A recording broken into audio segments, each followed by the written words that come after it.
আজ আমরা এসেছি পশ্চিমবঙ্গের মালদা জেলায়। এটি এমন একটি জায়গা যেখানে ইতিহাসের ছায়া আজও জীবন্ত। আপনারা যে স্থানটি দেখছেন এটি সেই ঐতিহাসিক কদম রসুল মসজিদ, যা শুধু একটি ধর্মীয় স্থান নয় বরং এক জীবন্ত ইতিহাস। আসলে এই জায়গাটিকে জীবন্ত ইতিহাস কেন বলা হয়, আপনারা শেষ পর্যন্ত ভিডিওটি দেখলে অবশ্যই বুঝতে পারবেন, কারণ এখানে কিছু রহস্যময় জিনিস রয়েছে যা আপনারা ভিডিওর শেষ অংশে দেখতে পাবেন। কদম রসুল মসজিদ, এই মসজিদটি নির্মিত হয়েছিল 1890 সালের কাছাকাছি সময়। বলা হয়ে থাকে এই মসজিদে রাখা আছে মহানবী হজরত মুহাম্মদ মুস্তাফা সাল্লাল্লাহু আলাইহি ওয়াসাল্লামের পবিত্র পায়ের কদম মুবারক অর্থাৎ ছাপ পাথরের উপরে রয়েছে। এটি দেখার জন্যই দেশ ও বিদেশ থেকে অসংখ্য মানুষ এখানে আসেন।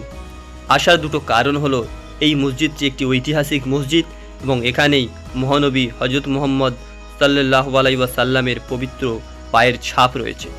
এই মসজিদটি নির্মাণ করেছিলেন সুলতান নুসরাত শাহ। এটি বর্তমানে মালদা জেলার মাহদিপুরে রয়েছে এবং এই জায়গাটি বাংলাদেশ বর্ডারের একদমই প্রায় কাছাকাছি জায়গাতেই রয়েছে।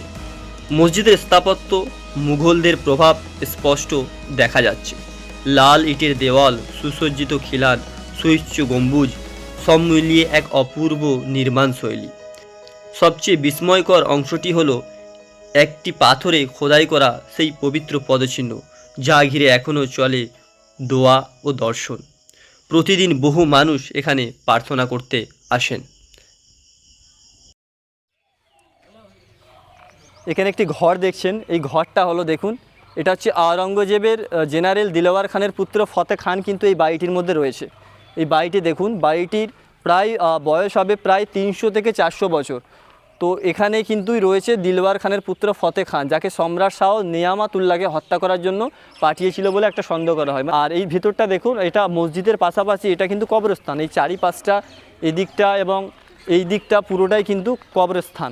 আসুন আমরা একটু ঘুরে ঘুরে ভেতরটা দেখব।